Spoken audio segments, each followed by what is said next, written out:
Right now, somewhere in your pocket or on the table beside you, your phone is waiting. You already know that you're going to check it. Not because you need to, not because anything happened, you just will. And you tell yourself it's a bad habit, a flaw, a modern weakness. But the real answer is far stranger. That pull you feel isn't broken willpower. It's a hunting instinct, 4 million years old, aimed at the wrong target. Think about the last time you refreshed an app for no reason. Nothing was wrong. You weren't expecting a message. Your thumb just moved. That small, automatic motion is one of the oldest behaviors your body knows how to perform.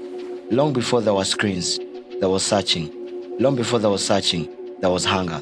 Your ancestors spent most of their waking hours looking for something, not entertainment, food. A hunter-gatherer walking through tall grasses didn't know if the next bush had berries or nothing at all. That uncertainty wasn't a problem to be solved. It was the engine that kept them moving. If every bush guaranteed food, there would be no reason to keep searching once you found the first one. But the world doesn't work that way. Some bushes are empty, some are full, and your brain had to be built to handle the unpredictability without giving up. So evolution built something clever. It didn't reward you for finding food, it rewarded you for looking. This is where the science gets interesting. In the 1990s, a neuroscientist named Wolfram Schultz ran a series of experiments on dopamine, the brain chemical most people associate with pleasure. What he found surprised almost everyone.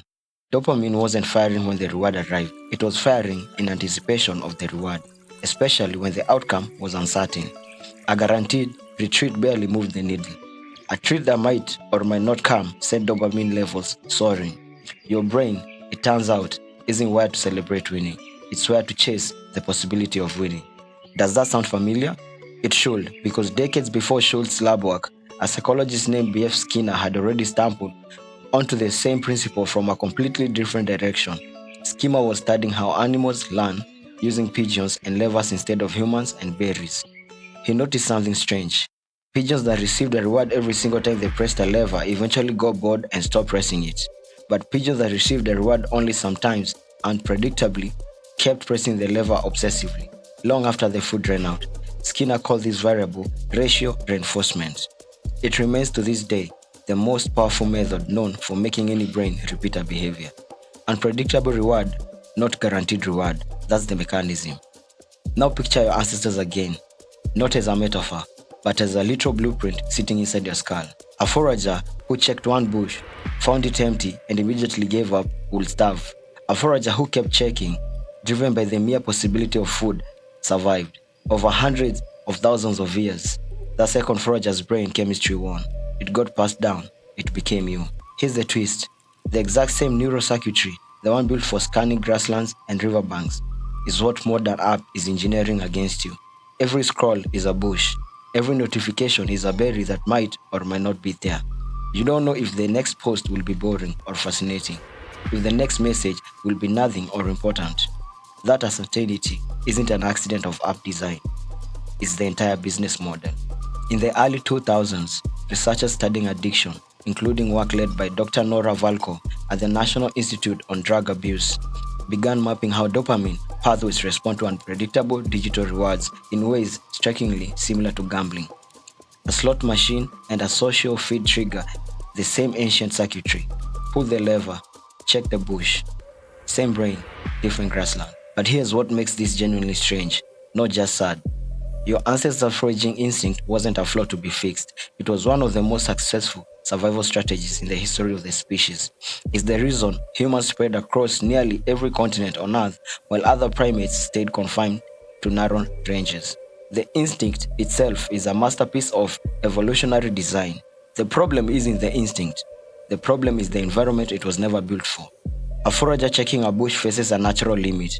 Eventually, the sun sets. Eventually, the body gets tired. Eventually, there are more bushes left to check. The search has a floor and a ceiling built into the physical world. A phone has neither. The bushes are infinite. The grassland never ends, and the sun never sets on it. Your ancient brain was handed an environment with no natural stopping point, and it doesn't know how to say no to that, because for 4 million years, it never had to. This is why willpower alone rarely wins against a phone.